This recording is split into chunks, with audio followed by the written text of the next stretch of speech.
Welcome back friends. तो lab की series में आज हमने नया वीडियो का एडिशन किया है। That video is regarding lease rental discounting. तो लीज रेंटल डिस्काउंटिंग या एलआरडी प्रोडक्ट आपने काफी सुना होगा, शायद कर भी रखा होगा। तो आज इसके बारे में हम पूरी जानकारी लेंगे, इसका पूरा कॉन्सेप्ट आज अपने पास समझेंगे। और कॉन्सेप्ट समझने के बाद हम कैलकुलेटर एक्सेल शीट पे आएंगे और उसमें कैलकुलेशंस कैसे होती हैं उसके बारे में समझेंगे। तो उन कैलकुलेशंस की मदद से आप खुद भी अपने पास एक कैलकुलेटर बना सकते हो, राइट। तो चलिए शुरुआत करते हैं आज पूरी कॉन्सेप्चुअल अंडरस्टैंडिंग के साथ। देखिए, जो लीज रेंटल डिस्काउंटिंग प्रोडक्ट है वो होता क्या है।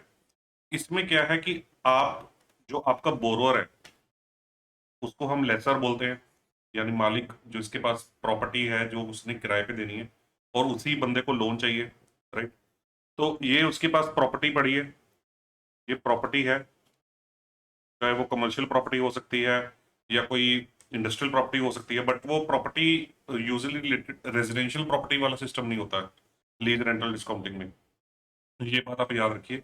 इसमें कमर्शियल प्रॉपर्टी या इंडस्ट्रियल प्रॉपर्टी से ही होती है, रेजिडेंशियल प्रॉपर्टी रेंट पे देने वाला सिस्टम इसमें नहीं होता।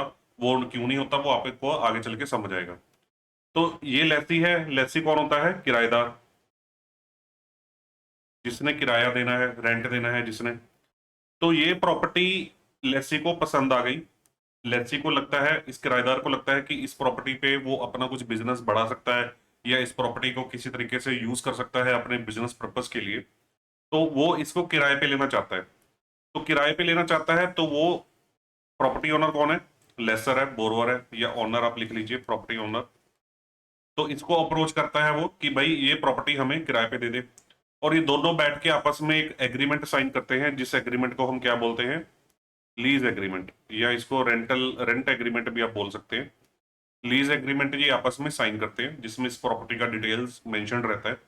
और उस एग्रीमेंट में ये सारी टर्म्स एंड कंडीशंस एक दूसरे के साथ फाइनल करते हैं कि लेसी लेसर को पर मंथ कितना किराया देगा।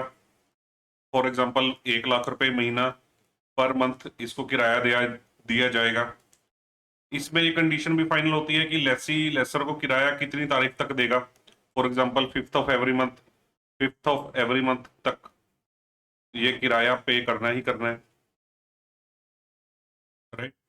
तो इसमें बाकी इन दोनों की रिस्पॉन्सिबिलिटीज को लिखा जाता है कि लेसर की प्रॉपर्टीज के रिगार्डिंग क्या जिम्मेवारियां होगी, लेसी की क्या जिम्मेवारियां होगी प्रॉपर्टी की मेंटेनेंस को लेके, प्रॉपर्टी की कंडीशंस को लेके, सिमिलरली लेसर की। तो इन कंडीशंस में ये भी लोग फाइनल कर सकते हैं कि भाई प्रॉपर्टी का जो प्रॉपर्टी टैक्स है या गवर्नमेंट के जो ड्यूज है प्रॉपर्टी के साथ रिलेटेड, वो कौन पे करेगा।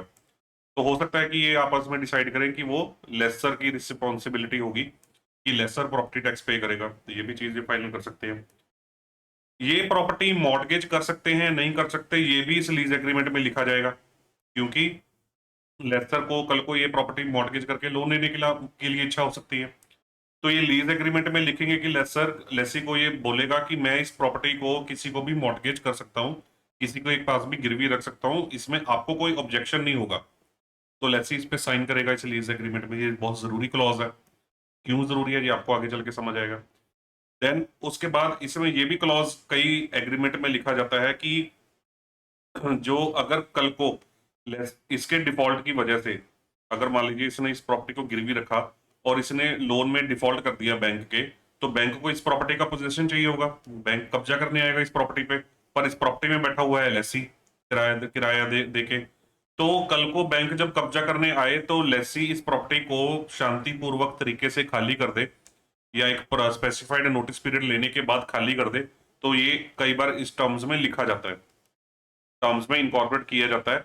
हर बार इनकॉर्पोरेट होगा नहीं होगा ये जरूरी बात नहीं है, क्योंकि कई बार लेसी जो होते हैं वो इस चीज के लिए जल्दी एग्री नहीं करते। और एक चीज आपकी और नॉलेज के लिए और भी है, जो प्रॉपर्टियां किराए पे होती हैं जिनमें किराएदार बैठा हो, तो उन प्रॉपर्टीज का पोजेशन लेना, कोर्ट से ऑर्डर लेना पोजेशन का, बहुत ही डिफिकल्ट हो जाता है बैंक के लिए, क्योंकि वो किराएदार का इंटरेस्ट भी साथ में ऐड हो जाता है इसके इंटरेस्ट के साथ, राइट। साथ में इनकी रेंट एस्केलेशन क्लॉज भी लिखी जाती है। रेंट एस्केलेशन क्या होता है कि भाई आज तो 1 लाख रुपए महीना रेंट है, पर ये कितने कितने टाइम बाद कितना कितना बढ़ेगा। तो इसमें अलग अलग तरीके से ये दोनों आपस में डिसाइड कर सकते हैं कि जैसे कोई डिसाइड कर सकता है कि 5% आफ्टर एवरी 3 ईयर्स रेंट बढ़ा दिया जाएगा, या लिख सकते हैं कि 10% एवरी ईयर बढ़ा दिया जाएगा। तो रेंट कितना कितना बढ़ेगा और कितने टाइम के बाद बढ़ेगा, ये एग्रीमेंट में स्पेसिफाई किया जाता है, राइट। उसके बाद ये लीज एग्रीमेंट कितने टाइम का होगा, कितने पीरियड का होगा। 5 साल की लीज पीरियड है, 10 साल का लीज पीरियड है, 11 महीने का लीज पीरियड है, कितने साल का लीज पीरियड होगा, इसके अंदर ये स्पेसिफाई किया जाता है। ये भी बहुत इंपॉर्टेंट है हमारे लिए, ये पीरियड को चेक करना। और अगर पीरियड के बारे में लिखा हुआ है तो साथ में ये lease agreement renew, automatically renew, ये स्पेसिफाइड तरीके से रिन्यू हो सकता है या नहीं हो सकता आफ्टर स्पेसिफाइड पीरियड। मान लीजिए ये पीरियड 11 महीने लिखा है, तो क्या 11 महीने के बाद ये रिन्यूएबल है या नहीं है, तो वो भी उस लीज एग्रीमेंट में स्पेसिफाई किया जाता है, राइट। तो ये लीज एग्रीमेंट आप कोर्ट में रजिस्टर भी करवा सकते हैं, जिसको हम रजिस्टर्ड लीज बोलते हैं, या ये अनरजिस्टर्ड भी हो सकता है। अनरजिस्टर्ड मींस बस बोरोवर, लेसर और लेसी के बीच में आपस में एग्रीमेंट हो गया, नोटराइज वगैरह करवा लिया, साइन स्टैम्प कर दिया, एक दो गवाहों के साइन करवा लिए, तो बस। तो ये अनरजिस्टर्ड भी हो सकता है, बाकी रजिस्टर्ड भी हो सकता है पूरा, जिसके अंदर प्रॉपर फीस वगैरह पे करके प्रॉपर इसको तैयार किया जाता है। यूजुअली जो कॉर्पोरेट एग्रीमेंट्स होते हैं, कॉर्पोरेट्स के साथ जो एग्रीमेंट किए जाते हैं बड़े बड़े, तो वो एग्रीमेंट्स तो रजिस्टर्ड ही होते हैं, राइट। तो ये आपको एक ब्रॉडर थीम समझ में आ गई। अब हमारा कॉन्सेप्ट क्या है, जो इस प्रोडक्ट का कॉन्सेप्ट है, हमने देखना है। ये बोरोवर आया लेसर, इसने मान लीजिए एक्सिस बैंक है, इसने एक्सिस बैंक को अप्रोच किया कि भाई मुझे लोन चाहिए, मुझे लोन चाहिए, जो भी अमाउंट इसने स्पेसिफाई की हो। तो एक्सिस बैंक ने बोला कि सर आपका बिजनेस है, मेरे को आपके बिजनेस के ऊपर ये रेशियोज हिली हुई हैं, ये है वो है, आपकी एलिजिबिलिटी नहीं बैठ रही, मैं तो आपके लोन के ऊपर कंफर्टेबल नहीं हूं आपको बनाने के लिए। तो इसने लेसर ने इनको बताया कि भाई देखो, जो ये प्रॉपर्टी है मेरी, ये प्रॉपर्टी मैं आपको गिरवी रखने के लिए तैयार हूं, और ये प्रॉपर्टी मेरी इस बंदे के पास किराए पे पड़ी है, ठीक है। ये बंदा मेरे को इतने रुपए महीना किराया देता है, लाख रुपए महीना, लाख रुपए पर मंथ किराया देता है। तो आप ये लाख रुपए इनकम मेरी फिक्स कंसीडर कर लो कि ये लाख रुपए महीने की मेरी कमाई है, और इस कमाई के बेस पे मेरी कोई लोन एलिजिबिलिटी बना दो। ये लाख रुपया महीना तो मेरे को फिक्स आ ही रहा है, आप मेरी बैंक स्टेटमेंट से चेक कर लो कि लाख रुपया हर महीने की 5 तारीख को पूरा ड्यू डेट पे मेरे को क्रेडिट हो रहा है, राइट। तो अगर आप मेरे को कोई लोन मान लीजिए 2 करोड़ का बना के देते हो, मेरे को 2 करोड़ का लोन चाहिए, जिसकी ईएमआई फॉर एग्जाम्पल 70 से 80 हजार रुपये महीना हो, आप मान लीजिए 10-12 साल का लोन बनाए, 70 से 80 हजार रुपये पर महीना ईएमआई उसकी बनाए, लाख रुपए मेरे को ये आ रहा है, अगर उसमें से 70 से 80 हजार रुपये महीना मुझको ईएमआई में देना भी पड़ गया, तो तब भी मैं सेफ हूं, और मेरे मेरे पास तब भी 20 से 30 हजार रुपये पर मंथ बच जाएगा, राइट। और आपका भी, आपको भी इनकम का चक्कर नहीं आएगा, जो आप यहाँ पे बोल रहे हैं कि मेरे को एलिजिबिलिटी का इशू आ रहा है। तो अब लेसर ने ये प्रोविजन एक्सिस बैंक के सामने रख दिया। अब आपको क्या सोचना है, अब आपको एक्सिस बैंक के फुटस्टेप्स में जाके सोचना है। अब आप खुद को समझिए कि आप एक्सिस बैंक ही हैं, और आपको बोरोवर ने ये प्रोविजन आपके सामने रखा है, और आपको खुद, अभी हमने कोई रूल्स वगैरह नहीं समझने, हमने सिर्फ कॉन्सेप्चुअली क्लैरिटी समझनी है कि आपके पास कोई बंदा इस तरह से लोन लेने के लिए आए, आप साहूकार हैं, आप बैंक हैं, और आप क्या क्या चीजों में अपने आप को सेफ गार्ड करना चाहेंगे, किस तरह से अपने आप की अपनी सेफ्टी इंश्योर करना चाहेंगे, क्या रिस्क आपको लगेगा। तो देखिए, अब आप एक्सिस बैंक है, अब आप बोरोवर से बात कर रहे हैं, लेसर से बात कर रहे हैं। अब आप बोलेंगे कि भाई साहब आपका जो 1 लाख रुपए का रेंट पर मंथ आ रहा है, ये तो आपके मान लीजिए एचडीएफसी बैंक के अकाउंट में आ रहा है, ये तो आपके एचडीएफसी बैंक के अकाउंट में आ रहा है, और कल को लाख रुपए का रेंट आपका 5 तारीख को आ जाए, 5 तारीख को आ जाए, और नहीं, फर्स्ट ऑफ ऑल तो आपका एचडीएफसी बैंक में ये रेंट आ रहा है, तो मैं तो एक्सिस बैंक हूं, मेरे पास इसके ऊपर कोई कंट्रोलिंग पावर है ही नहीं रेंट के ऊपर। तो बोरवार ने बोला चलिए छोड़िए, मैं ये रेंट आपको एक्सिस बैंक, आप अपने बैंक में मेरा अकाउंट खोलिए, मैं ये रेंट अब से आपके एक्सिस बैंक में आएगा। तो एक्सिस बैंक ने बोला बोरोवर को, आपने बोरोवर को बोला कि भाई तेरे बोलने से क्या होगा कि एक्सिस बैंक में आएगा रेंट, रेंट तो इसने पे करना है ना, तो इससे हमें एनओसी लेके दे, इससे हमें एक्नॉलेजमेंट लेके दे, इस बंदे से साइन करा के दे कि ये जो रेंट है, ये एचडीएफसी की जगह एक्सिस बैंक के इस अकाउंट नंबर में, इस अकाउंट नंबर में अगले महीने से ट्रांसफर करेगा, इससे हमें अंडरटेकिंग लेके दे।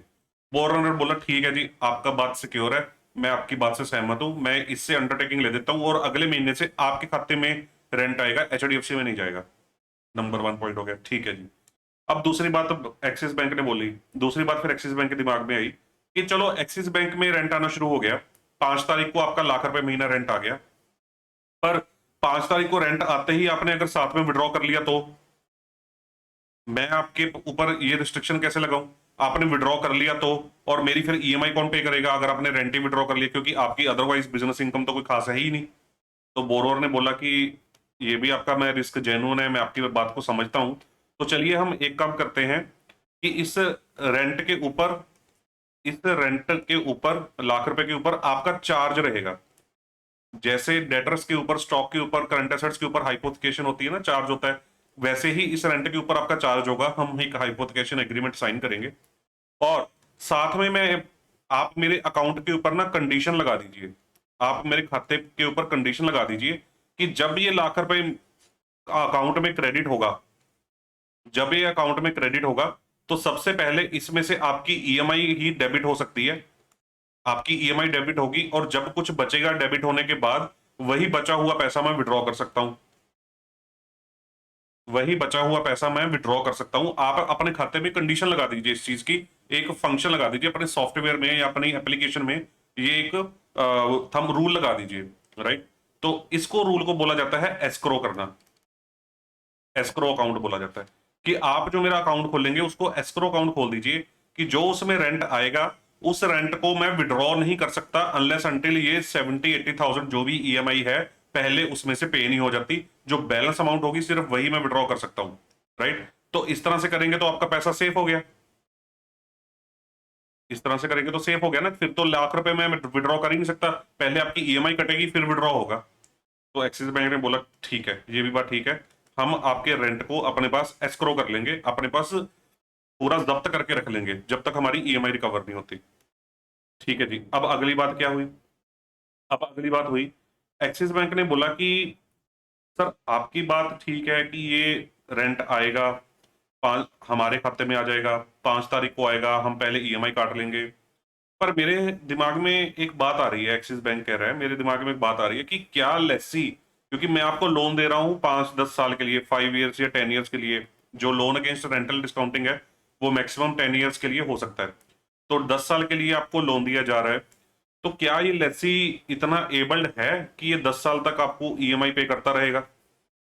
अब लेसर बोला कि ये बात आपकी रिस्क ये भी ठीक है कि कहीं लेसी कोई इस तरह का ना हो कि लोकलाइज्ड यूनिट हो या कुछ वैसा हो कि इसकी सस्टेनेबिलिटी पे, इसकी कंटिन्यूटी पे डाउट हो जाए, क्योंकि एक्सिस बैंक का कंसर्न भी जेन्युइन है कि अगर 10 साल मेरे को ये रेंट आता रहेगा, इसी तरीके से आता रहेगा, तब तो मैं सेफ हूं, नहीं आता कुछ रिस्क होता है तो फिर मैं गड़बड़ है। तो इसी वजह से फिर जब लीज रेंटल डिस्काउंटिंग का केसेस आते हैं तो बैंक्स क्या बोलते हैं कि जो आपका लेसी हो, जो ये लेसी हो, ये एक कॉर्पोरेट हो, मतलब प्रॉपर एक बड़ी एंटिटी हो, ऐसे ना हो कि लोकल कोई 5-10-20 करोड़ की टर्नओवर वाला एमएसएमई यूनिट है। प्रॉपर कॉर्पोरेट होना चाहिए। कॉर्पोरेट भी क्या, कंपनीज एक्ट के अंडर रजिस्टर्ड होना चाहिए। कंपनीज एक्ट के अंडर रजिस्टर्ड कॉर्पोरेट होना चाहिए, यानी कंपनी फॉर्म में होना चाहिए। तो बैंक ये चीज बोलता है और साथ में बोलता है कि इसकी A+ या ए रेटिंग, ए फैमिली वाली रेटिंग इसकी होनी चाहिए एक्सटर्नल एजेंसी से। यूजली मतलब इस तरह का क्लॉज रखा जाता है।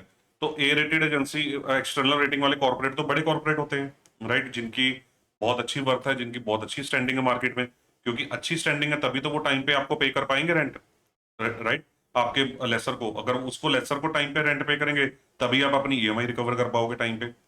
तो बैंक कॉर्पोरेट को या लेसी को जज करता है एक लिमिटेड एक्सटेंट तक, एक लिमिटेड एक्सटेंट तक इस प्रोडक्ट में, क्योंकि इस प्रोडक्ट में सारा दामोदार सारा दारोमदार, सॉरी, सारा दारोमदार आपकी रेंटल इनकम के ऊपर डिपेंडेंट है।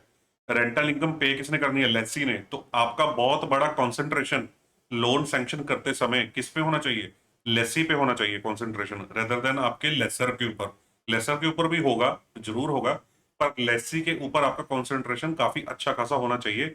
आप उसका क्रेडिट चेक भी करेंगे। क्रेडिट चेक होता है ना आरबीआई की साइड पे, एसएमए चेक होता है, लेसी का क्रेडिट चेक भी करेंगे, क्योंकि लेसी कॉर्पोरेट है तो उसका डेट वगैरह इतना 5 करोड़ से ऊपर तो होगा ही, तो ऑब्वियसली तभी वो क्रेडिट में आएगा ही आएगा।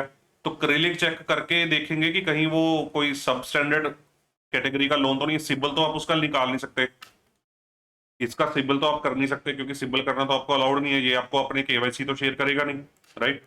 तो आपको इसका अंदर क्रिलिक चेक करना पड़ेगा, जो कि आप बिल्कुल फ्री ऑफ कॉस्ट कर सकते हैं। तो सब स्टैंडर्ड रिपोर्टिंग है या नहीं है, स्टैंडर्ड रिपोर्टिंग इसकी होनी चाहिए कि इसका एक्सपोजर स्टैंडर्ड चलता होना चाहिए।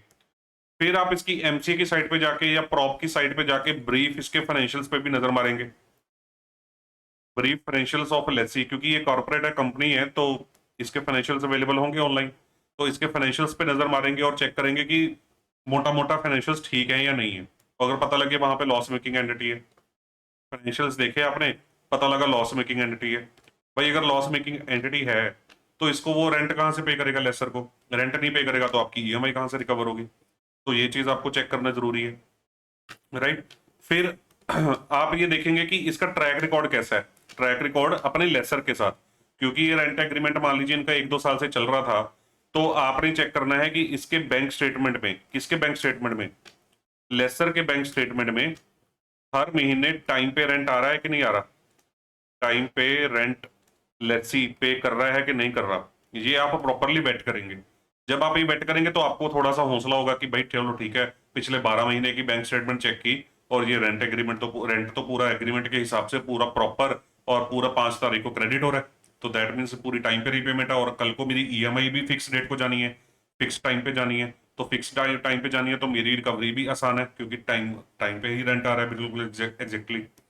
तो ये चीज आपको चेक करनी पड़ेगी। तो एक्सिस बैंक का ये पॉइंट यहाँ पे रिजॉल्व होगा, बोरोवर बोलेगा कि आप इसके बारे में ब्रीफ चेक कर लीजिए, और एक्सिस बैंक बोरोवर को भी, अपने लेसर को भी बोलेगा कि भाई मैं कोई जने खने का रेंटल डिस्काउंट करके आपको एलिजिबिलिटी नहीं बना के दूंगी, मेरे को बंदा प्रॉपर चाहिए आपका लेसी। ऐसा ना हो कि कोई कॉर्पोरेट हो, जैसे रिलायंस है, कोई बैंक को आपने प्रॉपर्टी दे रखी है, या कोई जैसे टीसीएस को प्रॉपर्टी दे दी है कोई रेंट पे, बोलो इस तरह कोई नामी गिरामी कॉर्पोरेट हो जिसको आपने प्रॉपर्टी दे रखी है भाई, जिसके साथ प्रॉपर आपका एग्रीमेंट हो। हालांकि इसके बारे में चलो फर्दर डिटेल्स आगे पढ़ेंगे, बट अभी हम ब्रीफ कॉन्सेप्ट यहाँ पे समझ रहे हैं अपने पास, राइट। ये बात आपको समझ में आ गई। देन फिर एक्सिस बैंक अपने लेसर को बोलेगा कि भाई ये बात भी आपकी ठीक हो गई, एस्क्रो हो गया, बैंक में आ गया, लेसी भी आपका ठीक है, पर आपको बोरोवर को बोलेगी कि आपको पता है कि कल को आपने अगर डिफॉल्ट किया तो सरकार मेरे को आपकी प्रॉपर्टी पे कब्जा नहीं लेने देगी, इस प्रॉपर्टी पे कब्जा नहीं लेने देगी, क्योंकि आपके प्रॉपर्टी में कौन बैठा है, किराएदार बैठा है। तो एक्सिस बैंक लेसर को बोलेगा कि अपने किराएदार को बोलो कि वो एनओसी दे हमें, या तो वो लीज एग्रीमेंट में लिखे, या फिर हमें एक सेपरेट एनओसी दे कि कल को डिफॉल्ट के केस में जब हम कब्जा लेने आए तो हमें वो पीसफुली पोजेशन अपना प्रॉपर्टी का हैंड ओवर कर दे और प्रॉपर्टी समय पे खाली कर दे, राइट। तो ये चीज का एग्रीमेंट भी कर सकता है, ठीक है। तो ये सारी चीजें, जब ये चीज का एग्रीमेंट तो एनओसी वाला तो करना ही करना है, कर सकता है नहीं, करना ही करना है ये तो मान लो ये चीजें रिजॉल्व हो गई। एक्सिस बैंक को, आपको अभी भी डर लग रहा है कि बोरोवर को बोल रहे हैं कि सारी बातें ठीक हैं, आपकी बात भी ठीक हो गई, ये भी बात ठीक हो गई, ये भी बात ठीक हो गई, अब मेरे को ये बताओ कि आप मेरे को सिक्योरिटी क्या दोगे, सिक्योरिटी क्या ऑफर करोगे। बोरो बोलता कि ले लीजिए, कोई भी प्रॉपर्टी ले लीजिए। तो एक्सिस बैंक बोलेगा कि नहीं भाई, ये जो प्रॉपर्टी आपने किराए पे दे रखी है, इतने अच्छे कॉर्पोरेट को आपने किराए पे दे रखी है जहां से आपका रेंट आता है, इतनी अच्छी प्रॉपर्टी बना रखी है, तो कल को इस प्रॉपर्टी के ऊपर अब मेरा कंट्रोल रहे और उस लेसी के ऊपर, उस किराएदार के ऊपर मेरा कंट्रोल रहे, तो मैं जो ये प्रॉपर्टी है ना, यही अपने पास गिरवी रखूंगी।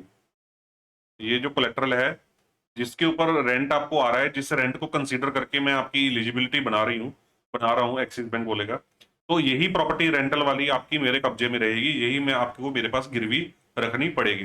तो इससे क्या होगा, कल को मान लो ये डिफॉल्ट भी हो जाता है, कल को ये बोरोवर मान लो भाग जाता है कहीं पे, तो एटलीस्ट एक्सिस बैंक उस प्रॉपर्टी को ऑपरेट कर रहा है, तो लेसी वहां पे उस प्रॉपर्टी में बैठा है, तो एक्सिस बैंक वो रेंट के ऊपर एक्सिस बैंक का चार्ज है ही, हाइपोथिकेशन है ही, तो वो लेसी से रेंट रिकवर करता रहेगा एक्सिस बैंक, राइट। तो अपने आप को सेफ रखेगा, तो वो सिक्योरिटी उस अपने पास उसी प्रॉपर्टी की रखेगा। एडिशनली अगर कोई प्रॉपर्टी बोरोवर को देनी है तो वो बोरोवर उस एडिशनल प्रॉपर्टी भी दे सकता है, पर जो प्रॉपर्टी रेंट पे दी हुई है वो तो लेगा ही लेगा एक्सिस बैंक, राइट।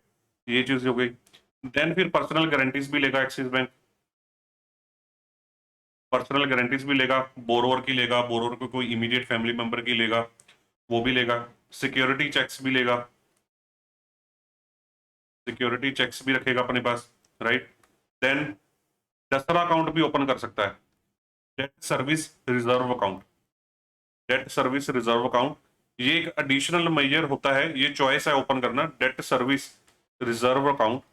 इसके अंदर क्या होता है कि अगर मान लीजिए 70,000 रुपये पर मंथ की ईएमआई बनती है, 70,000 रुपये पर मंथ की ईएमआई बनती है, तो 70 × 3 2,10,000 हो गया। इतनी अमाउंट की एक्सिस बैंक उससे एफडी करवा के रख लेगा, काइंड ऑफ, जस्ट आसानी के लिए, आसान भाषा में समझने के लिए, कि 3 महीने की, ये 6 महीने की भी कर सकता है, 3 महीने की ईएमआई के इक्विवेलेंट अमाउंट की एफडी बनवा के रख लेगा अपफ्रंट, कि कल को डिफॉल्ट होता है, कुछ दिक्कत आती है, तो एटलीस्ट 3 महीने इस एफडी को यूज करके अपनी रीपेमेंट्स कर ली जाए। राइट, ये चीज आपको समझ में आ गई। तो ये इसका एक ब्रॉडर कॉन्सेप्ट है, एक ब्रॉडर थीम है। तो थोड़ा सा और इसके बारे में जानते हैं, बारीकियों के बारे में, तो आपको समझ में आ जाएगा और क्लैरिटी से। बाकी काफी कुछ तो मैंने समझाई दी ऑलरेडी। देखिए लेसी के बारे में, lessee should be a company registered under companies act, already मैं आपको बता चुका हूं। However, banks can consider it otherwise as well. Bank non companies को भी कंसीडर कर सकते हैं as per their internal policy. इसके अंदर भी पॉलिसी होती है कि अगर आपको कंपनी फॉर्म में नहीं लेना, पर फिर भी बंदा बहुत नामी गिरामी है, बहुत रेप्यूटेड है, कंपनी फॉर्म में रजिस्टर्ड नहीं है, तो आप इस चीज को भी कंसीडर कर सकता है बैंक, सब डिपेंडिंग अपॉन देयर चॉइस। पर थीम क्या है? थीम ये है कि लेसी आपका स्ट्रॉन्ग होना चाहिए बस। ठीक है, लेसी स्ट्रॉन्ग इनफ होना चाहिए ताकि आपको रेंट की रीपेमेंट के ऊपर डाउट ना आए। ये चीज आप इंश्योर कर लीजिए। तो lessee should have a good external rating, usually A rated family होनी चाहिए by good external rating agency.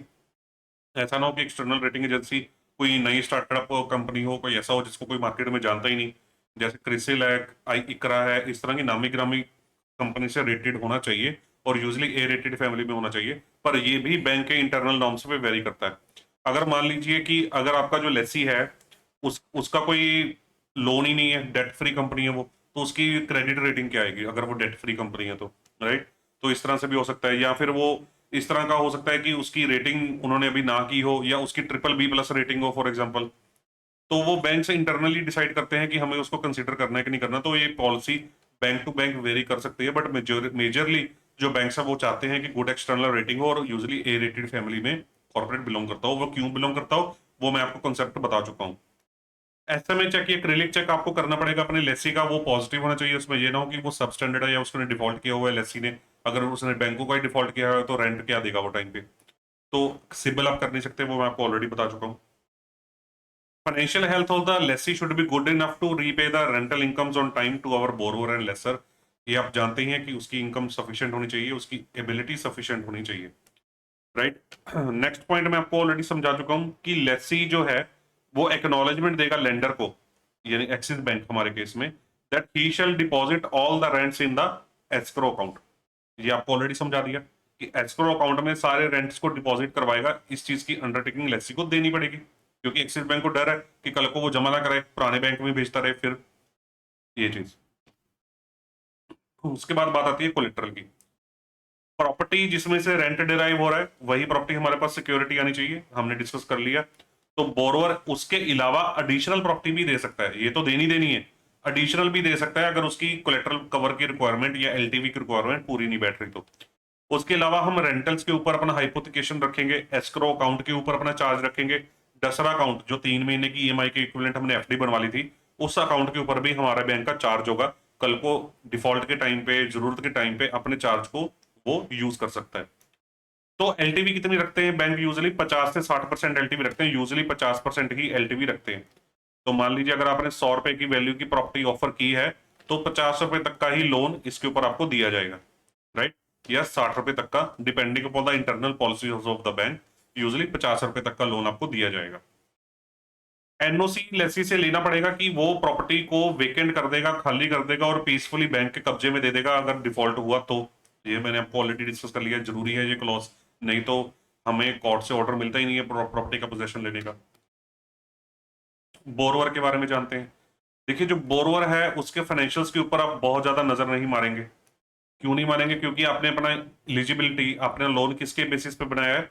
Rental income के बेसिस पे बनाया है। आपने अपने आप को रेंटल इनकम के बेसिस पे सिक्योर किया है। तो अगर उसकी जो मेन बिजनेस है उस बिजनेस में थोड़ी रेशियोज ऊपर नीचे हैं भी, देखिए फाइनेंशियल तो आप बनाएंगे, रेशियोज ऊपर नीचे है, थोड़ी सेल ऊपर नीचे है, प्रॉफिटेबिलिटी ऊपर नीचे है, तो ज्यादा उसके ऊपर अपने आप को दिमाग खराब करने की जरूरत नहीं है।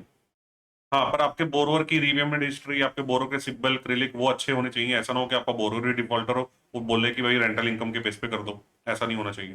बोरोवर आपका अच्छा ही होना चाहिए, उसका reference check, market reference check अच्छा होना चाहिए, और ओवरऑल उसकी क्रेडिबिलिटी पे, उसकी नीयत पे, उसके काम करने के तरीके पे आपको कोई डाउट नहीं होना चाहिए। अब बात आती है रेंटल इनकम। रेंटल इनकम कौन सी? अब हमने एग्जांपल ली थी कि लाख रुपए महीना वो रेंट देता है, तो लाख हमने अपने लोन बनाने के लिए क्या लाख रुपए पूरा ही पूरा उठा ले? देखिए, हमने क्या कंसिडर करना होता है, जो ग्रॉस रेंटल है, मान लीजिए 5 लाख रुपए महीना है। 5 लाख रुपए महीना लेसी लेसर को पे करता है। लेसर कौन है? हमारा बोरोवर। तो 5 लाख रुपए में मान लीजिए उसने जीएसटी भी हमारे लेसर बोरोवर ने चार्ज कर रखा है इनकम पे, अपनी सर्विस पे। तो जीएसटी तो सरकार को पे करना है, तो जीएसटी उसमें से डिडक्ट होगा।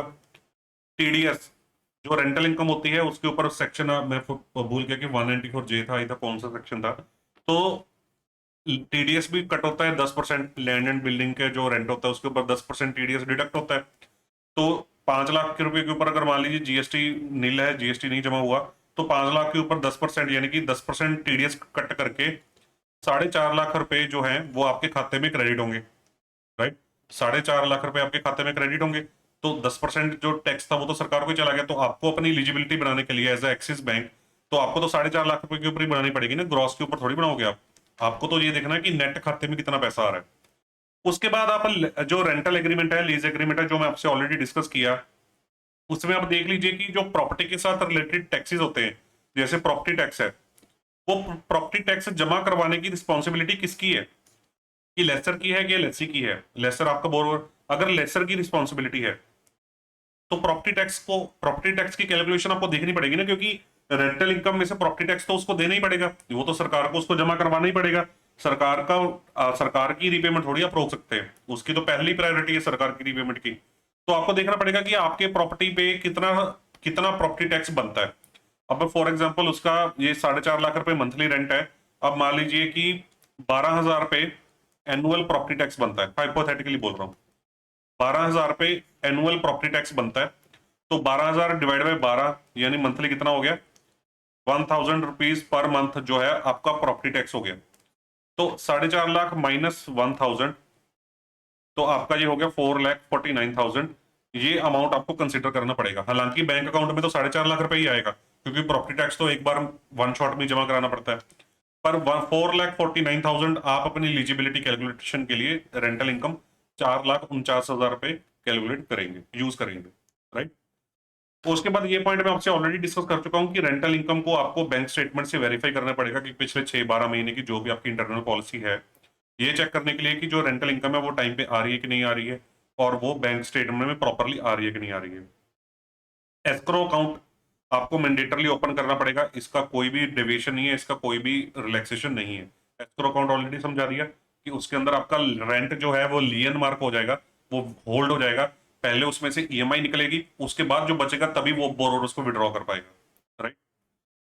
Escalation in the rent. Escalation in the rent क्या है? रेंट में बढ़ोतरी जो आपके एग्रीमेंट में लिखी जाती है कि 1 साल बाद बढ़ना है, 3 साल बाद रेंट बढ़ना है, कितने परसेंट बढ़ना है, उसको भी आप इंपॉर्टेंस दे सकते हैं और उसकी एलिजिबिलिटी उस हिसाब से कैलकुलेट कर सकते हैं। कैसे? फॉर एग्जाम्पल आपका 4.5 लाख रुपए रेंट नेट क्रेडिट हो रहा है टीडीएस काटने के बाद आज की डेट में, और मान लीजिए साल बाद ये 10% बढ़ जाएगा, तो 4,95,000 में मान के चलता हूँ कि 4,95,000 रुपए हो जाएगा अगले साल। तो दैट मीन्स अगले साल से आपकी ज्यादा ईएमआई पे करने की कैपेबिलिटी हो गई है। तो क्या रेंट की जो बढ़ोतरी है उसको हम अपनी एलिजिबिलिटी में किसी मैथमेटिकल फॉर्मूले के साथ फिगर आउट कर सकते हैं कि अपनी एलिजिबिलिटी हमारी लोन की बढ़ जाए उसके अकॉर्डिंग? तो हाँ जी, ये बिल्कुल कर सकते हैं। इस वीडियो के एंड में आपको उसका पूरा सिस्टम समझाया जाएगा एक्सेल शीट के थ्रू। जो लीज एग्रीमेंट है वो रजिस्टर्ड भी हो सकता है या अनरजिस्टर्ड भी हो सकता है, पर बैंक से यूजुअली रजिस्टर्ड लीज एग्रीमेंट के ऊपर जोर देते हैं कि यही होना चाहिए। तो लीज एग्रीमेंट में unexpired period should be equal to, ये बात मैं आपको सिर्फ एक डायग्राम के थ्रू समझाता हूँ। आपने मान लीजिए अपने बोरोवर को लोन देना है 10 ईयर्स का। 10 ईयर्स का लोन आपने देना है, तो आपने क्या सोचा है कि 10 साल तक उसको रेंट आता रहेगा, रेंट आता रहेगा। पर जब आपने लीज एग्रीमेंट को पढ़ा, तो लीज एग्रीमेंट तो सिर्फ नेक्स्ट 5 ईयर्स के लिए ही वैलिड है। 5 साल उसको ऑलरेडी चलते हुए हो गए हैं और अगले 5 साल के लिए ही वैलिड है। तो फिर आपका लोन अगले 5 साल के लिए कैसे सिक्योर होगा? तो आइडियली ये होना चाहिए कि आपका जो लोन का टेन्योर है, अगर आपने किसी को 10 साल का लोन देना था, तो आप उसको अपने लीज एग्रीमेंट के टेन्योर तक ही रखिए, उस मतलब 5 साल या उससे लेस तक। अगर लीज एग्रीमेंट बैलेंस 5 साल का बचा हुआ है, तो आप उसको लोन भी 5 साल या उससे लेस पीरियड के लिए दीजिए। पर स्टिल अगर आप ज्यादा पीरियड के लिए भी देना चाहते हैं, तो आपके एग्रीमेंट में रिन्यूअल क्लॉज का होना जरूरी है। तो रिन्यूअल क्लॉज चेक कर लीजिए कि रेंटल एग्रीमेंट रिन्यूएबल है या नहीं है, या 10 साल बाद या 5 साल बाद ये खत्म ही हो जाएगा, राइट। ये चीज चेक कर लीजिए। तो रिन्यूअल क्लॉज के ऊपर थोड़ा सा डर आपका ज्यादा बढ़ जाएगा कि भाई मैं रेंट एग्रीमेंट तो 5 साल का है, पता नहीं ये रिन्यू करवाएं ना करवाएं, चाहे रिन्यूअल क्लॉज लिखा भी हुआ है, मैं 10 साल का लोन दे रहा हूँ। तो इसमें अपने आप को थोड़ा ज्यादा सिक्योर करके चलिए कि अपनी एलिजिबिलिटी से कम लोन दीजिए, कोलेटरल कवर अपना एलटीवी ज्यादा बढ़िया मेंटेन करके चलिए। तो इस तरह से, पर रिन्यूअल क्लॉज जरूर चेक कर लीजिए कि वो होना चाहिए। तो लोन मैक्सिमम यहाँ पे 10 साल के लिए दिया जाता है, राइट। तो वो मैंने आपको ऑलरेडी बता दिया कि बैलेंस पीरियड लीज का भी देखना पड़ेगा, अगर लीज ही 5 साल की बची है तो फिर 5 साल का देंगे। टर्म लोन या डीएलओडी ही दी जाती है इसके अंदर। टर्म लोन मतलब ईएमआई बेस्ड लोन, और डीएलओडी मतलब ड्रॉप लाइन ओवरड्राफ्ट फैसिलिटी ही दी जाती है इस फैसिलिटी के अंदर। तो इसमें कोई ऐसा नहीं है कि आपको ये बोलेंगे कि सीसीओडी बना दे या पैकिंग क्रेडिट बना दो, उस तरह की फैसिलिटी नहीं दी जाती, खाली टर्म लोन या डीएलओडी दी जाती है। And use of the loan कुछ भी हो सकता है कि आप इस लोन को इंडिविजुअल्स के नाम पे भी दे सकते हैं। अगर मान लीजिए मैं हूं, अंकुश जैन ने रिलायंस को प्रॉपर्टी रेंट पे दे रखी है, मेरे को एज अ इंडिविजुअल रेंट आ रहा है मेरे सेविंग अकाउंट में, तो एज अ इंडिविजुअल भी मैं लोन ले सकता हूँ। या मैं एज अ बोरोइंग फर्म भी लोन ले सकता हूँ कि मैं, मेरी फर्म है, मेरी प्रॉपर्टी है, कमर्शियल प्रॉपर्टी, वहां से मेरे को रेंट आ रहा है, तो मैं एज अ बोरोइंग एंटिटी भी लोन ले सकता हूँ। तो लोन का एंड यूज मेरा पर्सनल भी हो सकता है, बिजनेस भी हो सकता है, तो इसमें ऐसा कोई रिस्ट्रिक्शन नहीं है, right, and use of loan के अंदर। डेप्थ सर्विस रिजर्व अकाउंट, डसरा अकाउंट के बारे में मैं आपसे डिस्कस कर चुका हूं कि बैंक में ये जरूरी नहीं है कि डसरा अकाउंट मेंटेन किया जाए। बैंक्स को अगर जब डर ज्यादा लगे, मान लीजिए आपका लीज बची है 5 साल की, आप लोन दे रहे हैं 10 साल का, आपको डर ज्यादा है कि पता नहीं 5 साल बाद क्या होगा, तो उसके उस सिनेरियो में आप डसरा अकाउंट की कंडीशन ऐसे स्टिपुलेट कर लीजिए कि 3 महीने की ईएमआई या 6 महीने की ईएमआई के बराबर वो हमारे पास एफडी करवा के रखेगा एक अकाउंट में, और उस एफडी के ऊपर, उस अकाउंट के ऊपर हमारा चार्ज होगा। तो कल को अगर डिफॉल्ट होता है तो उस अकाउंट को हम एटलीस्ट उतने महीने की रिकवरी करने के लिए यूज कर सकते हैं, राइट। तो ये एक पूरी कंसेप्चुअल अंडरस्टैंडिंग है एलआरडी प्रोडक्ट की। तो अब हम उसकी एक्सेल शीट के ऊपर आते हैं कि एक्सेल शीट को समझने की कोशिश करते हैं कि कल को जब आपके पास केस आए, तो आप उस केस में अपने आप को कैसे प्रेजेंट करोगे, कैसे बनाओगे केस को। देखिए, सारी बिजनेस मॉडलिंग आप लिखेंगे वो तो सारी बातें समझ में आती हैं। तो सबसे पहले आपको देखिए इस तरह से, आपको ये स्क्रीन पे नजर आ रहा होगा, एक लीज की डिटेल्स मेंटेन करनी है। लीज की डिटेल्स आपको लिखनी है सारी। लीज एग्रीमेंट उठा लीजिए, और लीज एग्रीमेंट से उठा उठा के ये चीजें अपने पास समराइज करके लिख लीजिए कि लीज डेट कौन सी तारीख को एग्जीक्यूट हुई, सबसे पहले इनिशियल लेवल पे क्या रेंट रखा गया था, राइट, कितना बिल्टअप एरिया है जो किराए पे चढ़ाया गया है, 10,000 स्क्वायर फीट है फॉर एग्जाम्पल, जो लीज है वो रजिस्टर्ड है या अनरजिस्टर्ड है, तो उसके हिसाब से लिख लीजिए। एड्रेस ऑफ द प्रॉपर्टी, मैंने यहाँ पे लुधियाना लिखा है, आप कंप्लीट एड्रेस डालिए कि प्रॉपर्टी एग्रीमेंट में क्या लिखा हुआ है कि कहाँ पे लोकेटेड है प्रॉपर्टी जो दी गई है। टाइप ऑफ प्रॉपर्टी क्या है, कोई कमर्शियल कॉम्प्लेक्स है, कोई इंडस्ट्रियल वेयर हाउस है, किस तरह की प्रॉपर्टी है जो किराए पे दी जा रही है। लेसी का नेम क्या है, कौन है किराएदार, टोटल लैंड एरिया कितना है प्रॉपर्टी का, ये तो बिल्टअप एरिया है ऊपर, ये लैंड एरिया आ गया प्रॉपर्टी का। जो लेसी है वो क्या काम करता है, फॉर एग्जाम्पल मैंने यहाँ पे लिखा है कि वो सॉफ्टवेयर एंड टेक्नोलॉजी में उसका बिजनेस है। एक्सटर्नल रेटिंग क्या है, फॉर एग्जाम्पल अगर अवेलेबल है तो लिख दीजिए, नहीं अवेलेबल है तो लिख लीजिए, वो आप internal policy of the bank cheque कर लीजिए। रेंट कैसे पे करता है, कैश जमा कराता है या बैंक में जमा कराता है, कैसे जमा कराता है, चेक के थ्रू आता है या आरटीजीएस एनईएफटी होता है, तो वो वहां पे आप मेंशन कर दीजिए। हम प्रेफर तो ये करेंगे कि आरटीजीएस एनईएफटी वाला हो, राइट। कौन सी तारीख को रेंट आ रहा है, बैंक स्टेटमेंट के हिसाब से 5 तारीख को आ रहा है, तो आपको ये वेरीफाई भी करना पड़ेगा बैंक स्टेटमेंट में। तो लीज एग्रीमेंट अगर 1 जनवरी 2020 को एग्जीक्यूट हुआ था, तो रेंट कब से आना शुरू हुआ, तो अगले महीने की पहली तारीख से, मतलब या 5 तारीख लगा लीजिए, यहाँ पे 5 तारीख लिख लीजिए कि 5 तारीख से रेंट आना शुरू हो गया। ये लीज कितने टाइम की है, 5 साल के लिए वैलिड है ये लीज, 60 महीने 5 साल के लिए वैलिड है। क्या इसमें कोई एस्केलेशन क्लॉज है, यस, इसमें 5% की एस्केलेशन क्लॉज है एवरी ईयर, कि हर साल 5% से रेंट को बढ़ा दिया जाएगा, राइट। कोई सिक्योरिटी भी दी है लेसी ने लेसर को, तो एग्रीमेंट में अगर कोई लिखा है कि सिक्योरिटी दी है, तो वो भी आपको यहाँ पे मेंशन करनी पड़ेगी, हाँ जी 1 लाख रुपए की सिक्योरिटी भी यहाँ पे ऑफर की गई है, राइट। तो ये भी आप मेंशन कर सकते हैं, साथ में लिख लीजिए अपनी नॉलेज के लिए। तो ये जब ब्रीफ समरी बन गई, तब आपको पता है कि अब 5 लाख रुपए महीना आपका रेंट है, राइट? और ये हर साल 5% की दर से बढ़ता है। और ये रेंट शुरू हुआ था पहली बार 5 फरवरी 2020 को। आज कौन सा महीना चल रहा है? आज चल रहा है अप्रैल 2023। अप्रैल 2023 चल रहा है। तो 5 लाख रुपए वाला रेंट अगर हर साल 5% की दर से बढ़ता है, तो अब इसको 3 साल हो गए हैं, तो अब ये रेंट कितना हो चुका होगा? तो देखिए 5 लाख पहले साल यानी 5 फरवरी 2021 से इसको इतना रेंट आना शुरू हो गया होगा। फिर इस रेंट के ऊपर 5% बढ़ोतरी हुई होगी, तो 5 फरवरी 2022 से इसको इतना रेंट आना शुरू हो गया होगा। और फिर 5 फरवरी 2023 से इसके ऊपर फर्दर 5% बढ़ोतरी, उसको 5,78,812 रुपए प्रेजेंटली आज की डेट में रेंट आ रहा होगा। 5,78,812 रुपए प्रेजेंटली या 813 रुपए रेंट आ रहा होगा। तो आप ये लिख लीजिए अपने पर्पस के लिए। इसमें देखिए ज्यादा बारीकी वाली कैलकुलेशंस पे जाने की जरूरत नहीं है, तो मोटी मोटी कैलकुलेशन बनाएंगे। तो अब आप ये टेबल अपने पास ड्रॉ डाउन कर लीजिए कि 5,78,813 रुपए आज की डेट में उसको रेंट आ रहा है, वो बैंक स्टेटमेंट से आप वेरीफाई कर लीजिए। उसके ऊपर 10% इसका टीडीएस कटेगा और ग्रॉस उसको नेट जो है खाते में 5,20,932 रुपए क्रेडिट होगा। अगर कोई जीएसटी की फिगर है तो जीएसटी की फिगर भी इसमें से माइनस कर दीजिए आप, राइट? तो अगर कोई प्रॉपर्टी टैक्स है तो प्रॉपर्टी टैक्स भी आप अपने यहाँ पे इस पर्पज के लिए माइनस कर दीजिए यहाँ पे। तो ये 12 महीने चलेगा रेंट। चाहे आप बोलेंगे कि सर अब तो अप्रैल चल रहा है, ये तो अभी 10 महीने ही चलेगा। मैंने सिंप्लिसिटी ऑफ द कैलकुलेशन के लिए 12 महीने लिख लिया, राइट?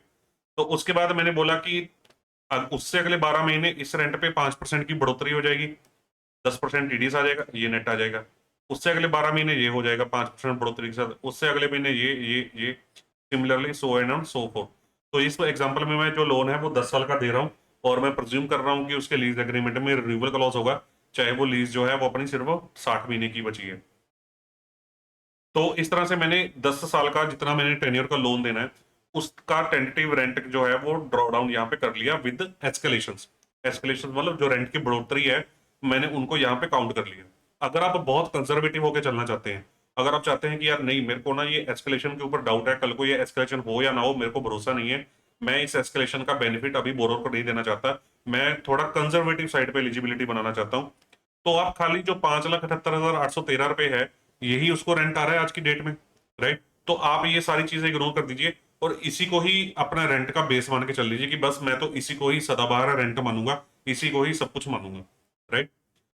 तो आपने जब ये चीज ड्रॉ डाउन कर ली, एक टेबल बना लिया टोटल रेंट का, टीडीएस का और नेट रेंट का, उसके बाद आपको अपने एलिजिबिलिटी कैलकुलेटर पे आ जाना है। ये आपका एलिजिबिलिटी कैलकुलेटर है टोटल, राइट? तो इसमें अब आपको क्या करना है, इसमें आप देखिए ध्यान से, आपने पहले लिख लिया मंथली रेवेन्यू 1। मैंने यहाँ पे लिखा, देखिए J2 J3 एंड J4 की एवरेज निकाल ली, क्योंकि मैंने यहाँ पे हमारे पास टोटल हम 10 साल के लिए लोन दे रहे हैं, टोटल लोन टेन्योर हमारा 10 साल है, 120 महीने है। तो मैं यहाँ पे 10 साल को मैंने इस तरह से डिवाइड कर लिया, 36 महीने 36 महीने 36 महीने और 12 महीने, यानी 36 महीने मतलब 3 साल 3 साल 3 साल, यानी 9 साल हो गए टोटल, और ये 1 साल, तो टोटल 10 साल हो गए। तो मैंने यहाँ पे इनको लिख लिया कि अगले 36 महीने, देखिए पहले 12 महीने उसको नेट रेंटल ये आना है, फिर अगले 12 महीने ये आना है, फिर अगले 12 महीने ये आना है। तो मैंने इन तीनों की सिंपल एवरेज कर ली, 5,47,412 रुपए। तो ये सिंपल एवरेज यहाँ पे लिख ली, राइट? तो फिर उसके अगले 3 महीनों की सिंपल एवरेज कर ली, 3 सालों की सॉरी, 6,33,698 रुपए की एवरेज इसको पर मंथ इतना रेंट आएगा। उसके बाद अगले 3 सालों की एवरेज निकाल ली। फिर लास्ट वाला जो मंथ बचा था उसका तो मैंने पूरा ही पिक कर लिया, जो लास्ट वाले 12 महीने हैं, क्योंकि उसकी तो फिर एवरेज आउट निकाल लेंगे नहीं। तो ये मैंने उसके मंथली रेवेन्यू से इस तरह से डिवाइड करके अपने पास एवरेज निकाल के लिख लिए एस्केलेशन क्लॉज के साथ, राइट? ये चीज आपको समझ में आ गई। अब मैं आपको बोलता हूँ कि अगर आपको कंजर्वेटिव होकर चलना है, अगर आपको कंजर्वेटिव होकर चलना है, तो आपको मैंने बोला था कि 5,78,813 को ही पूरा रेंट मान लीजिए। तो फिर अगर ऐसा करना था आपको, तो फिर आप इन सबको यहाँ पे भी, यहाँ मैं थोड़ा इधर आ जाता हूँ, या इस पे इन सबको, इन चारों को आप जीरो कर दीजिए, और यहाँ पे जो टेन्योर है वो टोटल 120 डाल दीजिए। बस इन दोनों को कंसिडर कीजिए, इन सभी को फिगर्स को जीरो कर दीजिए कि आप इनको कंसिडर कर ही नहीं रहे। जो प्रेजेंट रेंट आ रहा है उसी को आप 10 साल के लिए कंसिडर कर रहे हैं, 120 मंथ्स के लिए, राइट?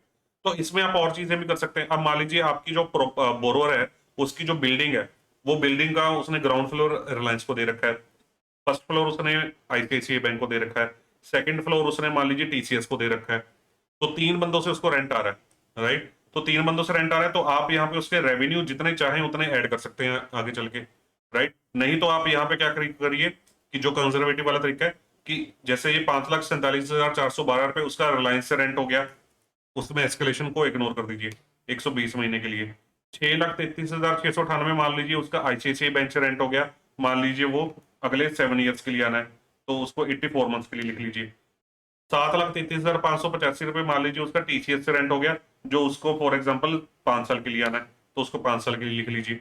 तो इस तरह से भी आप कंसिडर करके चल सकते हैं, मल्टीपल टेनेंट्स के रेंट को भी यहाँ पे इंक्लूड कर सकते हैं, राइट। नहीं तो अगर आप एस्केलेशन क्लॉज के साथ चलेंगे, तो ये तो देखिए आपका एक टेनेंट कवर हुआ एस्केलेशन क्लॉज के साथ, जिसमें आपको 4 पार्ट्स में डिवाइड करना पड़ा। तो फिर उसके बाद आईसीआईसीआई का भी एस्केलेशन क्लॉज आपको मान लीजिए 4 पार्ट्स में डिवाइड करके आपको ऐड करना पड़ेगा, फिर टीसीएस का भी 4 पार्ट्स में डिवाइड करके करना पड़ेगा। तो ऐसे चार चार चार करते करते आपके पास टोटल मंथली रेवेन्यू और जो पीरियड है वो 12 बन जाएंगे, राइट। तो वो कैलकुलेशन थोड़ी सी कम्बरसम हो जाएंगी, और ऐसी कोई बात नहीं है उसके अंदर, राइट। तो मैं उस उन केसेस में प्रेफर करूंगा कि एलिजिबिलिटी अगर आ ही रही है तो हम उसको एस्केलेशन क्लॉज के बिना कर लें। ये आपको टेक्निकल क्यों हो रहा है, क्योंकि इसमें हमने एस्केलेशन क्लॉज का इंपैक्ट साथ में लिया है। देन उसके बाद हमने लिखा कि लोन टेनर हम 10 साल का देंगे, 120 महीने का देंगे। रेट ऑफ इंटरेस्ट हम टेंटेटिवली 9% का रेट ऑफ इंटरेस्ट लगा के चलेंगे। क्लाइंट हमारे से मान लीजिए 2 करोड़ का लोन मांग रहा है, 2 करोड़ का लोन मांग रहा है, वो प्रॉपर्टी वैल्यू जो हमें ऑफर कर रहा है वो प्रॉपर्टी वैल्यू 4 करोड़ की है। मैं मान के चलता हूँ 50% लोन देंगे, 4 करोड़ की प्रॉपर्टी वैल्यू हमें वो देके चल रहा है क्लाइंट, राइट। तो ये फिगर्स हम मैनुअली यहाँ पे डाल देंगे, ये डाल ली। अब आपको क्या समझना है, आपको समझना है ये NPV, net present value. NPV का कॉन्सेप्ट समझना है यहाँ पे। देखिए हर एक पीरियड की हमने अलग अलग प्रेजेंट वैल्यू निकाली है, हर एक पीरियड की अलग अलग प्रेजेंट वैल्यू हमने निकाली है। ये नेट प्रेजेंट वैल्यू ना कुछ भी नहीं है, ये नेट प्रेजेंट वैल्यू आपकी लोन की इलिजिबिलिटी है। लोन की इलिजिबिलिटी कैसे, आपके पास आपके मोबाइल में एक ईएमआई कैलकुलेटर होगा। ईएमआई कैलकुलेटर, अगर आपने कोई अच्छा ईएमआई कैलकुलेटर डाउनलोड किया हुआ है तो आप उसमें से देखेंगे कि आप उसको किस पर्पस के लिए यूज करते हैं। आप यूज करते हैं उसको उस पर्पस के लिए ईएमआई निकालने के लिए, कि अगर मैंने किसी क्लाइंट को 2 करोड़ का लोन देना है 10% ब्याज पे 10 सालों के लिए, तो उसके ऊपर कितनी ईएमआई बनेगी। तो वो एक पेमेंट पीएमटी फॉर्मूला इनबिल्ट होता है उनके अंदर, वो फॉर्मूला लगा के एक ईएमआई आपको बना के दे देता है। आप उसमें पाएंगे कि आपके पास एक ऑप्शन ये भी होती है कि अगर मैं किसी बैंक को 4.5 लाख रुपए महीना ईएमआई देने पे तैयार हूँ, 4.5 लाख रुपए महीना अगर मैं ईएमआई उसको दे सकता हूँ, और अगर वो मैं ईएमआई उसको अगले 10 साल देने के लिए तैयार हूँ 9% ब्याज की दर पे, तो वो मैं कितना लोन ले सकता हूँ। यानी रिवर्स कैलकुलेशन, पहले आपने ईएमआई निकाल ली, अब आप उल्टा कैलकुलेशन कर रहे हैं कि अब आपको ईएमआई पता है कि आप कितना पे कर सकते हैं, राइट। तो उस पेमेंट के बेस पे आप कितना लोन अवेल कर सकते हैं, वो लोन आपको अगर कैलकुलेट करना हो तो वही नेट प्रेजेंट वैल्यू की कैलकुलेशन है। इसमें आप ऊपर आप फॉर्मूला देखेंगे ध्यान से, तो फॉर्मूले से आपको समझ में आएगा। तो देखिए पहले सबसे पहले मैंने ये मंथली रेवेन्यू 1 का पीरियड लिया है, जो पहले 36 महीने का पीरियड है। उसमें मैंने बोला कि मैं 5,47,412 रुपए का मेरे पास रेवेन्यू नेट में आना है एवरेज, राइट, पहले 3 साल। तो अगर मैं 5,47,412 का रीपेमेंट कर सकता हूँ, अगर मैं ये पेमेंट कर सकता हूँ पहले 3 साल, तो मैं कितनी अमाउंट का लोन ले सकता हूँ, तो वही बस उसकी कैलकुलेशन है। तो 1,72,72,371 रुपए का मैं लोन ले सकता हूं, अगर मैं 5,47,412 की रीपेमेंट करूं 3 साल के लिए। तो ये याद रखिए ये पहले 3 साल मेरे को ये रीपेमेंट करनी है, राइट। तो उसके अगले 3 साल 6,33,698 रुपए की करनी है। इसको मैं ना थोड़ा सा आपको इस तरीके से समझाता हूं, ये देखिए ध्यान से। इसको ना एक टाइम टेबल के रूप में बांध लीजिए, ये टाइम टेबल है।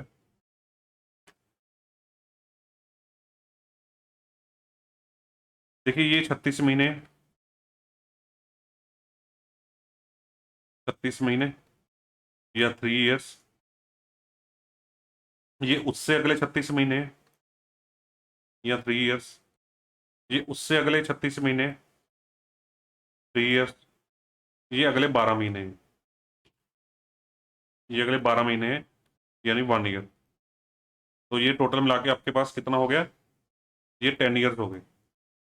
10 साल हो गए। तो हमारी एग्जांपल में 5,47,412 रुपये जो हैं वो एवरेज मैं रेंट कमाऊंगा पहले 3 साल इस पीरियड में।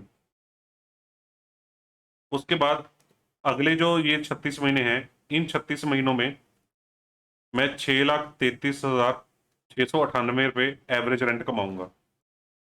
उसके बाद जो अगले 36 महीने हैं उनमें मैं 7,33,585 रुपये एवरेज रेंट कमाऊंगा। और उसके बाद जो लास्ट वाले 12 महीने हैं, उन 12 महीनों में 8,08,136 रुपये जो है वो मैं रेंट कमाऊंगा। तो अभी हम कर क्या रहे हैं इस एग्जांपल में? हम कर रहे हैं कि 5 लाख, ये 36 महीने के लिए 5,47,412 रुपये कमाऊंगा। तो इसको अगर मैं डिस्काउंट करके आज की प्रेजेंट वैल्यू पे ले आऊं, क्योंकि ये रेंटल जो है मेरे को फ्यूचर में रिसीव होना है, फ्यूचर पीरियड में रिसीव हो रहा है, हर महीने रिसीव हो रहा है। तो इसको अगर मैं वापस लेके डिस्काउंट करके वापस ले आऊं, आज की डेट में इसकी क्या वैल्यू होगी या इसकी क्या लोन एलिजिबिलिटी होगी, इसके ऊपर कि अगर मैं 5,47,412 रुपये की ईएमआई पे करने के लिए सक्षम हूं अगले 36 महीने के लिए, 9% ब्याज के ऊपर 36 महीने के लिए यानी 3 साल के लिए, तो मैं इसके ऊपर आज की डेट में कितना लोन ले सकता हूँ, राइट?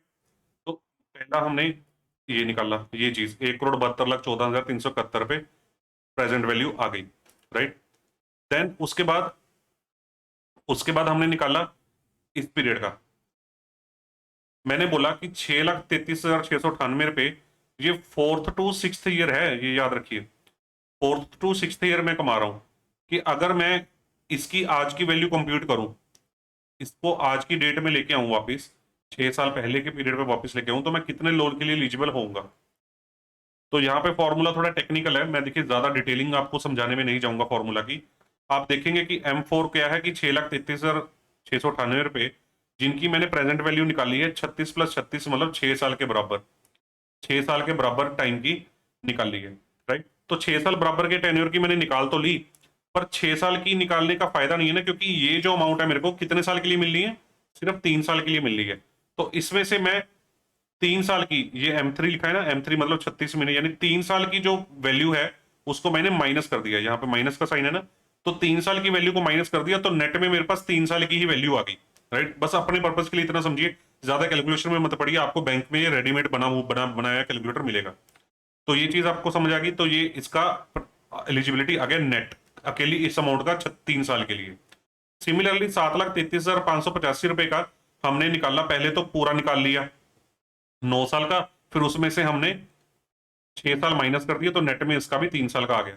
देखिए पहले तो हमने M7 M5 M3 यानी 36 36 36 9 साल का निकाल लिया, फिर उसमें से हमने 36 + 36 यानी 6 साल माइनस कर दिए, तो नेट में हमारे पास 3 साल का ही एलिजिबिलिटी निकल के आ गया अकेली इस फिगर का।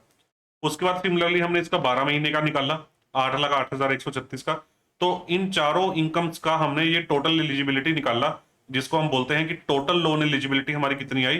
5,36,008 रुपए। इसको हम बोलते हैं net present value. Net present value से कंफ्यूज होने की जरूरत नहीं है आपको। Net present value is nothing, net present value is आपकी loan eligibility basis your income. बस इसको क्या समझेंगे? एनपीवी को, नेट प्रेजेंट वैल्यू को क्या समझेंगे? Loan eligibility basis your income.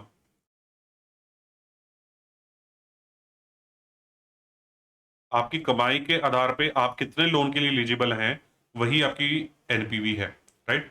तो बैंक्स इस वैल्यू का यूजली 80 से 90% लोन देते हैं। बैंक कहता है कि आप इतने लोन के लिए एलिजिबल हैं अपनी कमाई के आधार पे, जिसको हमने काफी एवरेज आउट वगैरह किया हुआ है, राइट? तो हम इसको पूरा का पूरा नहीं मान के चलेंगे, कॉन्टीजेंसीज का इम्पैक्ट इसके अंदर लेके चलेंगे। तो इस वैल्यू का 80 से 90% अमाउंट का लोन दिया जाता है। अगर मान लीजिए कि आपकी ये एलिजिबिलिटी जैसे 5 करोड़ की आती है, और आप खाली 5 करोड़ की एलिजिबिलिटी में से 2 करोड़ का ही लोन ले रहे हैं, 2 करोड़ यानी कितना हो गया आपका? ये 40% हो गया, 40% ही लोन ले रहे हैं अपनी एलिजिबिलिटी का, तो ये पॉजिटिव बात होगी। यानी कि ये आपकी एक loan to NPV ratio compute की जाएगी, loan to NPV ratio. NPV से कंफ्यूज मत होइएगा, एनपीवी कुछ नहीं है, आपकी लोन एलिजिबिलिटी है बेसिस योर इनकम।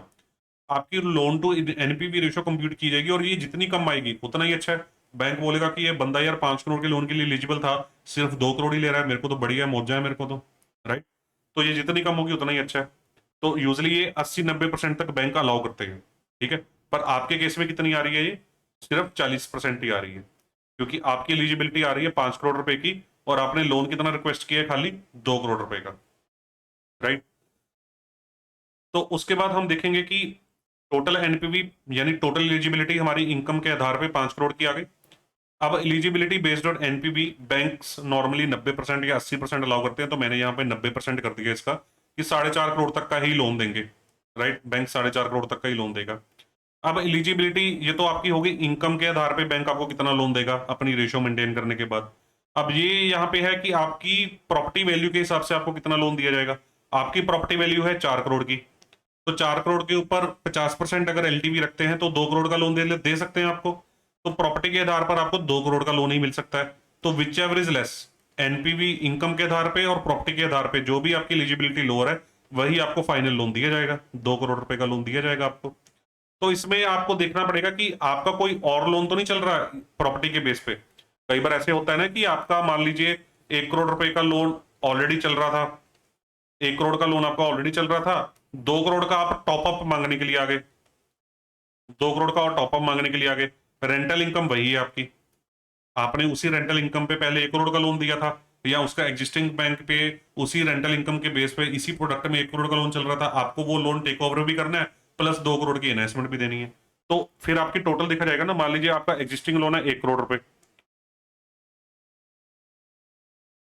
1 करोड़ का एग्जिस्टिंग लोन था,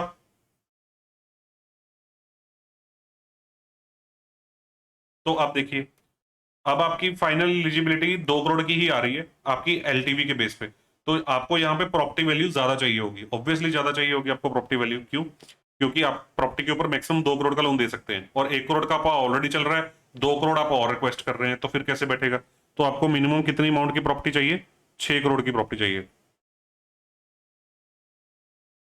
राइट। तभी आपका लोन फिट होगा, 3 करोड़ की एलिजिबिलिटी फिट होगी। तो आपका अगर फाइनल एलिजिबिलिटी 3 करोड़ की आ रही है, जिसमें से आपका 1 करोड़ ऑलरेडी चल रहा है, तो नेट आपकी एडिशनल लोन की एलिजिबिलिटी कितनी आई, 2 करोड़ रुपए, और एलटीवी हमारी कितनी बैठी, 50%, क्योंकि हम 1 करोड़ का ऑलरेडी है, 2 करोड़ हमने और देना है, तो 6 करोड़ की प्रॉपर्टी पे तो 50% एलटीवी आ गई। अब लोन टू एनपीवी रेशो यानी 5 करोड़ की आपकी एलिजिबिलिटी इनकम के आधार पर बनती है, 1 करोड़ का आपका ऑलरेडी चल रहा है, 2 करोड़ आपको और देना है, तो 5 करोड़ की एलिजिबिलिटी के ऊपर आप 3 करोड़ का लोन लेंगे, तो आप 60% की net loan to NPV ratio पे बैठे हैं। ये आपके जो एडिशनल 2 करोड़ का लोन है उसके ऊपर आपकी 2,53,352 की ईएमआई बनती है, और जो 1 करोड़ का आपका ऑलरेडी चल रहा है, मान लीजिए उसके ऊपर आपकी मान लीजिए उसके ऊपर आपकी 50,000 की ईएमआई बनती है, 50,000 की ईएमआई बनती है।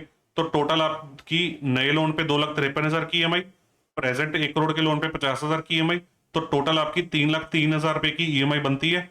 और आपका जो रेंटल है वो कितना है आज की डेट में, 5,47,412 रुपए, और नेट आपको आपके लेसर को इन हैंड कितना बचेगा फिर, 2,44,061 रुपए, ये उसको इन हैंड बचेगा। तो ये एक सिंपल एलआरडी प्रोडक्ट है जो मैंने आपको समझाया कॉन्सेप्चुअली और लॉजिकली, और उसके थंब रूल्स भी समझाया, उसका कैलकुलेटर भी समझाया। आई होप आपने इसको एंजॉय किया होगा, अच्छे से समझा होगा। कोई क्वेरी होगी तो मेरे को कमेंट बॉक्स में डालें। तो thank you very much guys.